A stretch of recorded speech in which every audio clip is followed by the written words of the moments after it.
दोस्तों नमस्कार। मैं नाथ सोनांचली कथा कहानी और उपन्यास के संग के साथ पुनः हाजिर हूँ।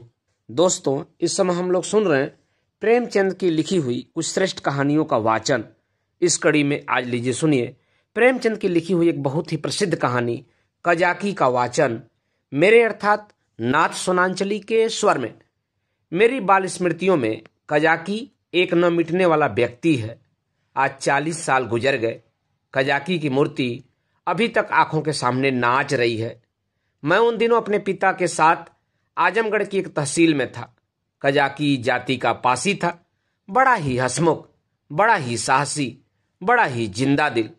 वह रोज शाम को डाक का थैला लेकर आता, रात भर रहता और सवेरे डाक लेकर चला जाता। शाम को फिर उधर से डाक लेकर आ जाता। मैं दिन भर एक उद्विग्न दशा में उसकी राह देखा करता। जो ही 4 बजते व्याकुल होकर सड़क पर आकर खड़ा हो जाता और थोड़ी देर में कजाकी कंधों पर बल्लम रखे उसकी झुंझुनी बजाता दूर से दौड़ता हुआ आता दिखलाई देता। वह सांवले रंग का गठीला लंबा जवान था। शरीर सांचे में ऐसा ढला हुआ था कि चतुर मूर्तिकार भी उसमें कोई दोष नहीं निकाल सकता। उसकी छोटी छोटी मूछें उसके सुडौल चेहरे पर बहुत ही अच्छी मालूम होती थीं। मुझे देखकर वह और तेज दौड़ने लगता। उसकी झुंझुनी और तेजी से बजने लगती और मेरे हृदय में और जोर से खुशी की धड़कन होने लगती। हर्षातिरेक में मैं भी दौड़ पड़ता और एक क्षण में कजाकी का कंधा मेरा सिंहासन बन जाता। वह स्थान मेरी अभिलाषाओं का स्वर्ग था। स्वर्ग के निवासियों को भी शायद वह आंदोलित आनंद न मिलता होगा जो मुझे कजाकी के विशाल कंधों पर मिलता था। संसार मेरी आंखों में तुच्छ हो जाता और जब कजाकी मुझे कंधों पर लिए हुए दौड़ने लगता तब तो ऐसा मालूम होता मानो मैं हवा के घोड़े पर उड़ा जा रहा हूं। कजाकी डाकखाने में पहुंचता तो पसीने से तर रहता, लेकिन आराम करने की आदत न थी। थैला रखते ही वह हम लोगों को लेकर किसी मैदान में निकल जाता। कभी हमारे साथ खेलता, कभी बिरहा गाकर सुनाता और कभी कहानियां सुनाता। उसे चोरी और डाके, मारपीट, भूत प्रेत की सैकड़ों कहानियां याद थी। मैं ये कहानियां सुनकर विस्मयपूर्ण आनंद में मग्न हो जाता। उसकी कहानियों के चोर और डाकू सच्चे योद्धा होते थे जो अमीरों को लूट कर दीन दुखी प्राणियों का पालन करते थे। मुझे उन पर घृणा के बदले श्रद्धा होती थी। एक दिन कजाकी को डाक का थैला लेकर आने में देर हो गई। सूर्यास्त हो गया था और वह दिखलाई न दिया। मैं खोया हुआ सा सड़क पर दूर तक आंखें फाड़ फाड़ कर देखता था, पर वह परिचित रेखा न दिखलाई पड़ती थी। कान लगाकर सुनता था, झुनझुन की वह आमोदमय ध्वनि न सुनाई देती थी। प्रकाश के साथ मेरी आशा भी मलिन होती जाती थी। उधर से किसी को आते देखता तो पूछता, कजाकी आता है? पर या तो कोई सुनता ही न था या केवल सिर हिला देता था। सहसा झुनझुन की आवाज कानों में आई। मुझे अंधेरे में चारों ओर भूत ही दिखलाई देते थे। यहां तक कि माताजी के कमरे में ताक पर रखी हुई मिठाई भी अंधेरा हो जाने के बाद मेरे लिए त्याज्य हो जाती थी। लेकिन वह आवाज सुनते ही मैं उसकी तरफ जोर से दौड़ा। हाँ, वह कजाकी ही था। उसे देखते ही मेरी विकलता क्रोध में बदल गई। मैं उसे मारने लगा, फिर रूठ करके अलग खड़ा हो गया। कजाकी ने हंसकर कहा, मारोगे तो मैं एक चीज लाया हूं, वह न दूंगा। मैंने साहस करके कहा, जाओ मत देना, मैं लूंगा ही नहीं। कजाकी, अभी दिखा दूं तो दौड़कर गोद में उठा लोगे। मैंने पिघल कर कहा, अच्छा दिखा दो। कजाकी, तो आकर मेरे कंधे पर बैठ जाओ, भाग चलूं, आज बहुत देर हो गई है, बाबूजी बिगड़ रहे होंगे। मैंने अकड़ कर कहा, पहले दिखा। मेरी विजय हुई। अगर कजाकी को देर का डर न होता और वह 1 मिनट भी और रुक सकता तो शायद पासा पलट जाता। उसने कोई चीज दिखलाई जिसे वह एक हाथ से छाती से चिपटाए हुए था। लंबा मुंह था और 2 आंखें चमक रही थी। मैंने उसे दौड़कर कजाकी की गोद से ले लिया। यह हिरन का बच्चा था। आह, मेरी उस खुशी का कौन अनुमान करेगा। तब से कठिन परीक्षाएं पास की, अच्छा पद भी गाया, राय बहादुर भी हुआ, पर वह खुशी फिर कभी हासिल न हुई। मैं उसे गोद में लिए उसके कोमल स्पर्श का आनंद उठाता घर की ओर दौड़ा। कजाकी को आने में क्यों इतनी देर हुई इसका ख्याल ही न रहा। मैंने पूछा, यह कहाँ मिला कजाकी? कजाकी, भैया यहाँ से थोड़ी दूर पर एक छोटा सा जंगल है, उसमें बहुत से हिरन है। मेरा बहुत जी चाहता था कि कोई बच्चा मिल जाए तो तुम्हें दूं। आज यह बच्चा हिरनों के झुंड के साथ दिखलाई दिया। मैं झुंड की ओर दौड़ा तो सब के सब भागे, यह बच्चा भी भागा, लेकिन मैंने पीछा न छोड़ा और हिरन तो बहुत दूर निकल गए, यही पीछे रह गया। मैंने इसे पकड़ लिया, इसी से इतनी देर हुई। यूं बातें करते हम दोनों डाकखाने पहुंचे। बाबूजी ने मुझे नहीं देखा, हिरन के बच्चे को भी नहीं देखा। कजाकी ही पर उनकी निगाह पड़ी। बिगड़ कर बोले, आज इतनी देर कहाँ लगाई? अब थैला लेकर आया है, उसे लेकर क्या करूं? डाक तो चली गई, बता तूने इतनी देर कहाँ लगाई? कजाकी के मुंह से आवाज न निकली। बाबूजी ने कहा, तुझे शायद अब नौकरी नहीं करनी है, नीच है ना, पेट भरा तो मोटा हो गया, जब भूखों मरने लगेगा तो आंखें खुलेगी। कजाकी चुपचाप खड़ा रहा। बाबूजी का क्रोध और बढ़ा। बोले, अच्छा थैला रख दे और अपने घर की राह ले, शुगर, अब डाक लेके आया है, तेरा क्या बिगड़ेगा, जहां चाहेगा मजूरी कर लेगा, माथे तो मेरे जाएगी, जवाब तो मुझसे तलब होगा। कजाकी ने रुआसे होकर कहा, सरकार अब कभी देर न होगी। बाबूजी, आज क्यों देर की, इसका जवाब दे। कजाकी के पास इसका कोई जवाब न था। आश्चर्य तो यह था कि मेरी भी जबान बंद हो गई। बाबूजी बड़े गुस्सेवर थे, उन्हें काम करना पड़ता था, इसी से बात बात पर झुंझला पड़ते थे। मैं तो उनके सामने कभी जाता ही न था, वह भी मुझे कभी प्यार न करते थे। घर में केवल 2 बार घंटे घंटे भर के लिए भोजन करने आते थे, बाकी सारे दिन दफ्तर में लिखा करते थे। उन्होंने बार बार एक सहकारी के लिए अफसरों से विनय की थी, पर इसका कुछ असर न हुआ था। यहाँ तक कि तातील के दिन भी बाबूजी दफ्तर में ही रहते थे। केवल माताजी उनका क्रोध शांत करना जानती थी, पर वह दफ्तर में कैसे आती? बेचारा कजाकी उसी वक्त मेरे देखते देखते निकाल दिया गया। उसका बल्लम, चपरास और साफा छीन लिया गया और उसे डाकखाने से निकल जाने का नादिरी हुक्म सुना दिया गया। आह, उस वक्त मेरा ऐसा जी चाहता था कि मेरे पास सोने की लंका होती तो कजाकी को दे देता और बाबूजी को दिखा देता कि आपके निकाल देने से कजाकी का बाल भी बाका नहीं हुआ। किसी योद्धा को अपनी तलवार पर जितना घमंड होता है, उतना ही घमंड कजाकी को अपनी चपरास पर था। जब वह चपरास खोलने लगा तो उसके हाथ कांप रहे थे और आंखों में आंसू बह रहे थे। और इस सारे उपद्रव की जड़ वह कोमल वस्तु थी जो मेरी गोद में मुँह छिपाए ऐसे चैन से बैठी हुई थी मानो माता की गोद में हो। जब कजाकी चला तो मैं धीरे धीरे उसके पीछे चला। मेरे घर के द्वार पर आकर कजाकी ने कहा, भैया अब घर जाओ, सांझ हो गई। मैं चुपचाप खड़ा अपने आंसुओं के वेग को सारी शक्ति से दबा रहा था। कजाकी फिर बोला, भैया मैं कहीं बाहर थोड़े ही चला जाऊंगा, फिर आऊंगा और तुम्हें कंधों पर बैठा कर कुदाऊंगा। बाबूजी ने नौकरी ले ली है तो क्या इतना भी न करने देंगे? तुमको छोड़कर मैं कहीं न जाऊंगा। भैया जाकर अम्मा से कह दो कजाकी जाता है, उसका कहा सुना माफ करें। मैं दौड़ा हुआ घर गया, लेकिन अम्मा जी को कुछ कहने के बदले बिलख बिलख कर रोने लगा। अम्मा जी रसोई के बाहर निकल कर पूछने लगी, क्या हुआ बेटा, किसने मारा? बाबूजी ने कुछ कहा है? अच्छा रह तो जाओ, आज घर आते हैं तो पूछती हूँ, जब देखो मेरे लड़के को मारा करते हैं। चुप रहो बेटा, अब तुम उनके पास कभी मत जाना। मैंने बड़ी मुश्किल से आवाज संभाल कर कहा, कजाकी। अम्मा ने समझा कजाकी ने मारा है, बोली, अच्छा आने दो कजाकी को, देखो खड़े खड़े निकलवा देती हूँ। हरकारा होकर मेरे राजा बेटा को मारे, आज ही तो साफा बल्लम सब छिनवाए लेती हूँ। वाह, मैंने जल्दी से कहा, नहीं कजाकी ने नहीं मारा, बाबूजी ने उसे निकाल दिया है। उसका साफा बल्लम छीन लिया, चपरास भी ले ली। अम्मा, यह तुम्हारे बाबूजी ने बहुत बुरा किया, वह बेचारा अपने काम में इतना चौकस रहता है, फिर उसे क्यों निकाल दिया? मैंने कहा, आज उसे देर हो गई थी। यह कहकर मैंने हिरण के बच्चे को गोद से उतार दिया। घर में उसके भाग जाने का भय न था। अब तक अम्मा जी की निगाह भी उस पर न पड़ी थी। उसे फुदकते देखकर वह सहसा चौंक पड़ी और लपक कर मेरा हाथ पकड़ लिया कि कहीं यह भयंकर जीव मुझे काट न खाए। मैं कहाँ तो फूट फूट कर रो रहा था और कहाँ अम्मा की घबराहट देखकर खिलखिलाकर हंस पड़ा।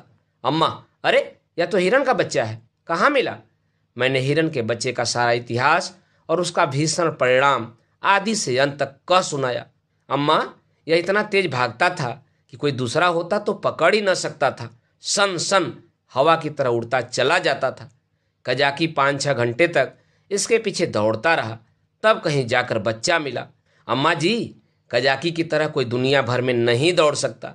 इसी से तो देर हो गई, इसीलिए बाबूजी ने बेचारे को निकाल दिया। चपरास, साफा, बल्लम सब छीन लिया। अब बेचारा क्या करेगा, भूखों मर जाएगा। अम्मा ने पूछा, कहाँ है कजाकी, जरा उसे बुला तो लाओ। मैंने कहा, बाहर तो खड़ा है। कहता था, अम्मा जी से मेरा कहा सुना माफ करवा देना। अब तक अम्मा जी मेरे वृत्तांत को दिल लगी समझ रही थी।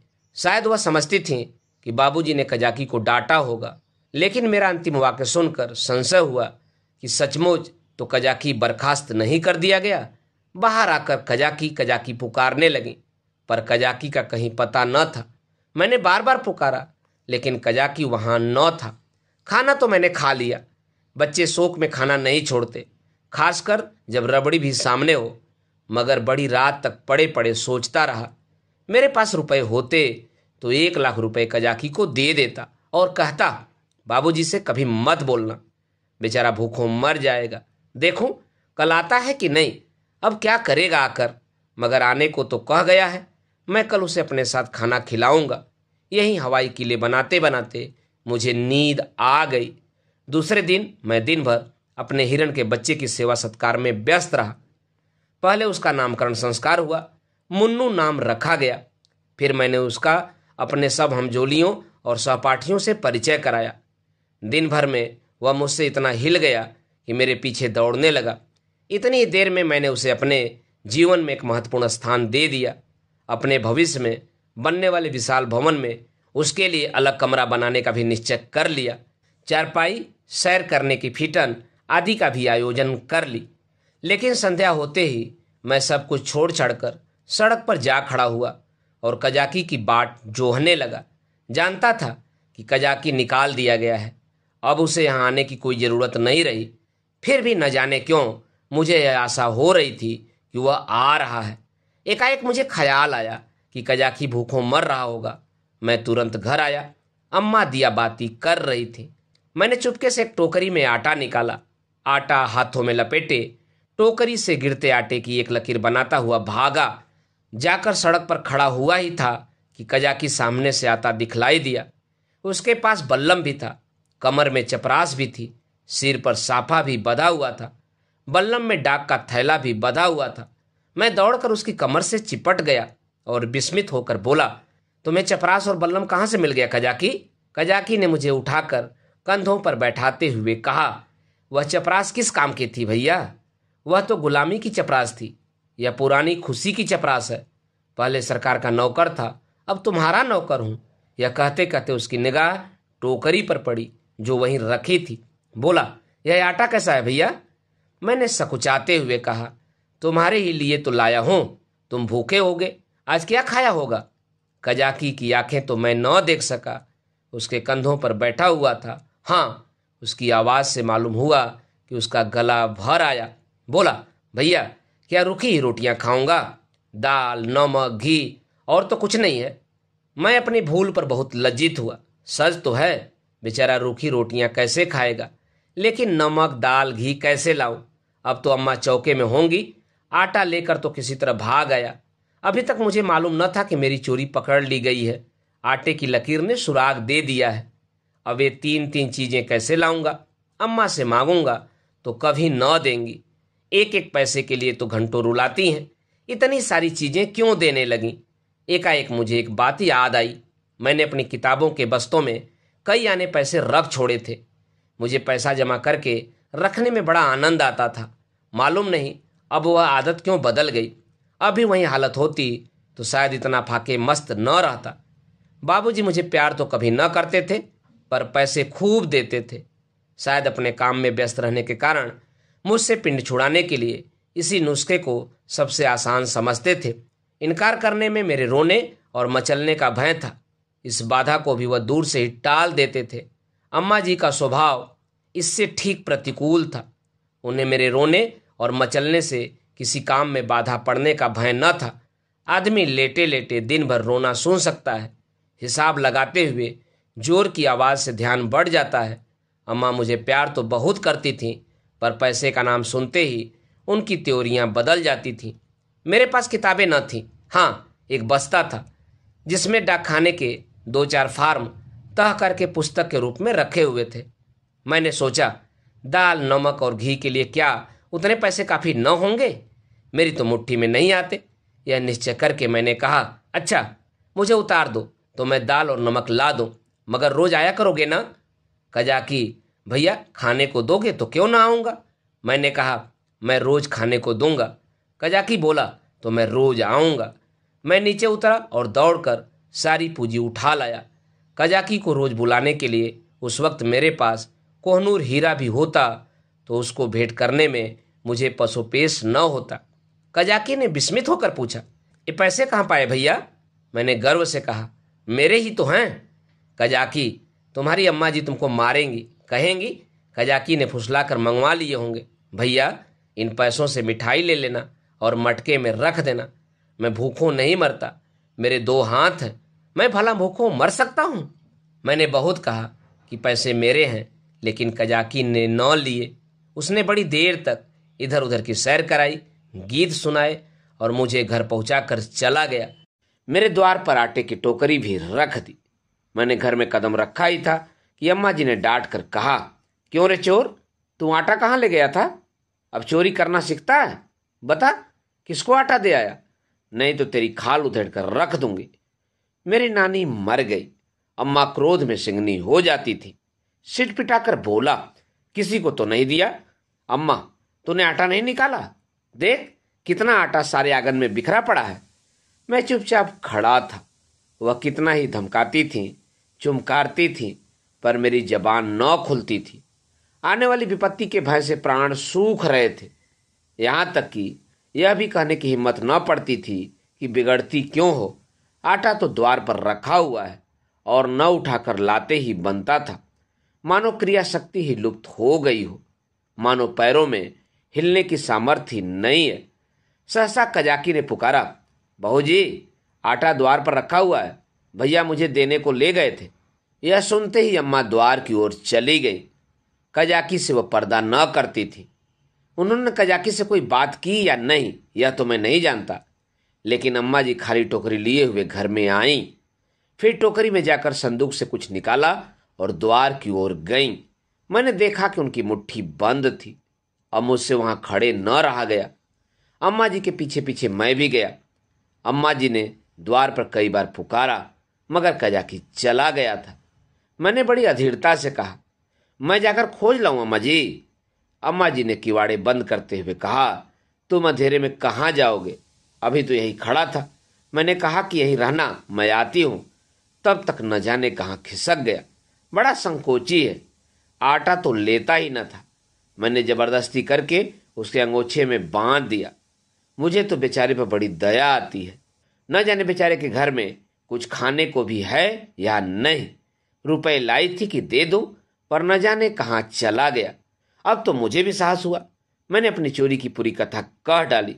बच्चों के साथ समझदार बच्चे बनकर माँ बाप उन पर जितना असर डाल सकते हैं, जितनी शिक्षा दे सकते हैं, उतने बूढ़े बनकर नहीं। अम्मा जी ने कहा, तुमने मुझसे पूछ क्यों न लिया? क्या मैं कजाकी को थोड़ा सा आटा न दे देती? मैंने इसका उत्तर न दिया। दिल में कहा, इस वक्त तुम्हें कजाकी पर दया आ गई है, जो चाहो दे डालो, लेकिन मैं मांगता तो मारने दौड़ती। हाँ, यह सोचकर चित्त प्रसन्न हुआ कि अब कजाकी भूखों नहीं मरेगा। अम्मा जी उसे रोज खाने को देंगी और वह रोज मुझे कंधों पर बिठाकर सैर कराएगा। दूसरे दिन मैं दिन भर मुन्नू के साथ खेलता रहा। शाम को सड़क पर जाकर खड़ा हो गया, मगर अंधेरा हो गया और कजाकी का कहीं पता नहीं। दिए जल गए, रास्ते में सन्नाटा छा गया, पर कजाकी न आया। मैं रोता हुआ घर आया। अम्मा जी ने पूछा, क्यों रोते हो बेटा, क्या कजाकी नहीं आया? मैं और जोर से रोने लगा। अम्मा जी ने मुझे छाती से लगा लिया। मुझे ऐसा मालूम हुआ कि उनका भी कंठ गदगद हो गया है। उन्होंने कहा, बेटा चुप हो जाओ, मैं कल किसी हरकारे को भेजकर कजाकी को बुलवाऊंगी। मैं रोते ही रोते सो गया। सवेरे ज्यों ही आंखें खुली, मैंने अम्मा जी से कहा, कजाकी को बुलवा लो। अम्मा ने कहा, आदमी गया है बेटा, कजाकी आता होगा। खुश होकर खेलने लगा। मुझे मालूम था कि अम्मा जी जो बात कहती हैं उसे पूरा जरूर करती हैं। उन्होंने सवेरे ही एक हरकारी को भेज दिया था। 10 बजे जब मैं मुन्नू को लिए हुए घर आया तो मालूम हुआ कि कजाकी अपने घर पर नहीं मिला। वह रात को भी घर न गया था। उसकी स्त्री रो रही थी कि न जाने कहाँ चले गए। उसे भय था कि वह कहीं भाग गया है। बालकों का हृदय कितना कोमल होता है, इसका अनुमान दूसरा कोई नहीं कर सकता। उनमें अपने भावों को व्यक्त करने के लिए शब्द नहीं होते। उन्हें यह ज्ञात भी नहीं होता कि कौन सी बात उन्हें विकल कर रही है, कौन सा कांटा उनके हृदय में खटक रहा है, क्यों बार बार उन्हें रोना आता है, क्यों वे मन मारकर बैठे रहते हैं, क्यों खेलने में जी नहीं लगता। मेरी भी यही दशा थी। कभी घर में आता, कभी बाहर जाता, कभी सड़क पर जा पहुंचता। आंखें कजाकी को ढूंढ रही थी।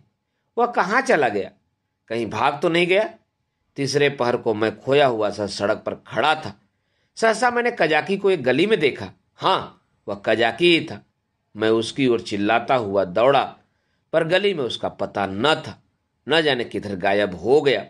मैंने गली के इस सिरे से उस सिरे तक देखा, मगर कहीं कजाकी की गंध तक न मिली। घर जाकर मैंने अम्मा जी से यह बात कही। मुझे ऐसा जान पड़ा कि वह यह बात सुनकर बहुत चिंतित हो गई। इसके बाद 2-3 दिन तक कजाकी न दिखलाई दिया। मैं भी अब उसे कुछ कुछ भूलने लगा। बच्चे पहले जितना प्रेम करते हैं, बात को उतने ही निष्ठुर भी हो जाते हैं। जिस खिलौने पर प्राण देते हैं, उसी को 2-4 दिन के बाद पटक कर फोड़ भी डालते हैं। 10-12 दिन और बीत गए। दोपहर का समय था। बाबूजी खाना खा रहे थे। मैं मुन्नू के पैरों में पीनस की पैजनियां बांध रहा था। एक औरत घूंघट निकाले हुए आई और आंगन में खड़ी हो गई। उसके कपड़े फटे हुए और मैले थे, पर गोरी सुंदर स्त्री थी। उसने मुझसे पूछा, भैया बहू जी कहाँ हैं? मैंने उसके पास जाकर उसका मुंह देखते हुए कहा, तुम कौन हो, क्या बेचती हो? औरत, कुछ बेचती नहीं हूं, तुम्हारे लिए कमल गट्टे लाई हूं। भैया तुम्हें तो कमल गट्टे बहुत अच्छे लगते हैं ना? मैंने उसके हाथों से लटकती हुई पोटली को उत्सुक नेत्रों से देखकर पूछा, कहाँ से लाई हो, देखें? औरत, तुम्हारे हरकारे ने भेजा है भैया। मैंने उछलकर पूछा, कजाकी ने? औरत ने सिर हिलाकर हाँ कहा और पोटली खोलने लगी। इतने में अम्मा जी भी रसोई से निकल आईं। उसने अम्मा के पैरों को स्पर्श किया। अम्मा ने पूछा, तू कजाकी की घरवाली है? औरत ने सिर झुका लिया। अम्मा, आजकल कजाकी क्या करता है? औरत ने रोकर कहा, बहू जी, जिस दिन से आपके पास से आटा लेकर गए हैं, उसी दिन से बीमार पड़े हैं। बस भैया भैया किया करते हैं। भैया ही उनके मन में बसा रहता है। चौक चौक कर भैया भैया कहते कहते द्वार की ओर दौड़ते हैं। न जाने उन्हें क्या हो गया है बहू जी। एक दिन मुझसे कुछ कहा न सुना, घर से चल दिए और एक गली में छिपकर भैया को देखते रहे। जब भैया ने उन्हें देख लिया तो भागे, तुम्हारे पास आते हुए लजाते हैं। मैंने कहा, हाँ हाँ, मैंने उस दिन तुमसे जो कहा था अम्मा जी। अम्मा, घर में कुछ खाने पीने को है? औरत, हाँ बहू जी, तुम्हारे आशीर्वाद से खाने पीने का दुख नहीं है। आज सवेरे उठे और तालाब की ओर चले गए। बहुत कहती रही, बाहर मत जाओ, हवा लग जाएगी, मगर नहीं माने। मारे कमजोरी के पैर कांपने लगते हैं। मगर तालाब में घुसकर एक कमल गट्टे तोड़ लाए। तब मुझसे कहा, ले जा, भैया को दे आ, उन्हें कमल गट्टे बहुत अच्छे लगते हैं।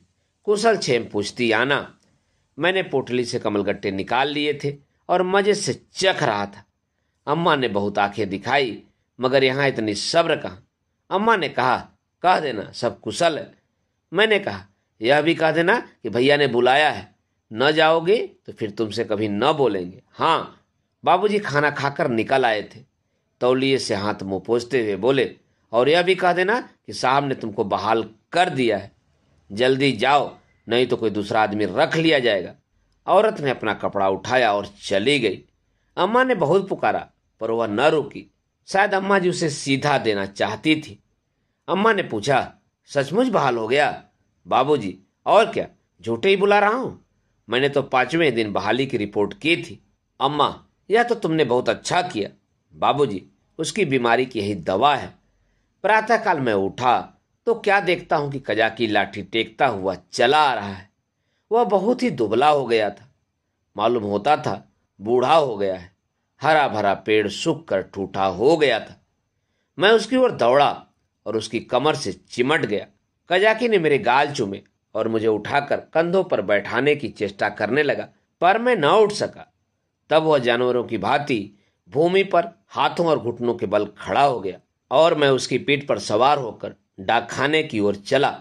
मैं उस वक्त फूला न समाता था और शायद कजाकी मुझसे भी ज्यादा खुश था। बाबूजी ने कहा, कजाकी तुम बहाल हो गए, अब कभी देर न करना। कजाकी रोता हुआ पिताजी के पैरों पर गिर पड़ा, मगर शायद मेरे भाग्य में दोनों सुख भोगना न लिखा था। मुन्नू मिला तो कजाकी छूटा, कजाकी आया तो मुन्नू हाथ से गया, और ऐसा गया कि आज तक उसके जाने का दुख है। मुन्नू मेरी ही थाली में खाता था।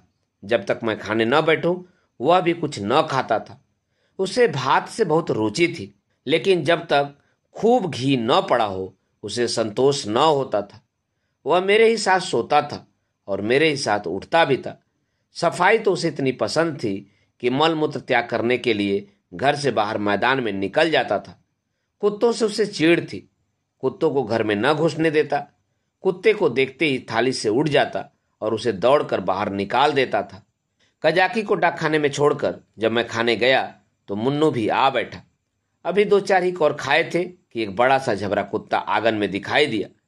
मुन्नू उसे देखते ही दौड़ा। दूसरे घर में जाकर कुत्ता चूहा हो जाता है। झबरा कुत्ता उसे आते देखकर भागा। मुन्नू को अब लौट आना चाहिए था, मगर वह कुत्ता उसके लिए यमराज का दूत था। मुन्नू को उसे घर से निकालकर भी संतोष न हुआ। वह उसे घर के बाहर मैदान में भी दौड़ाने लगा। मुन्नू को शायद ख्याल न रहा कि यहाँ मेरी अमलदारी नहीं है। वह उस क्षेत्र में पहुंच गया था जहां झबरे का भी उतना अधिकार था जितना मुन्नू का। मुन्नू कुत्तों को भगाते भगाते कदाचित अपने बाहुबल पर घमंड करने लगा था। वह यह न समझता था कि घर में उसकी पीठ पर घर के स्वामी का भय काम किया करता है। झबरे ने इस मैदान में आते ही उलटकर मुन्नू की गर्दन दबा दी। बेचारे मुन्नू के मुंह से आवाज तक न निकली। जब पड़ोसियों ने शोर मचाया तो मैं दौड़ा, देखा तो मुन्नू मरा पड़ा है और झबरे का कहीं पता नहीं।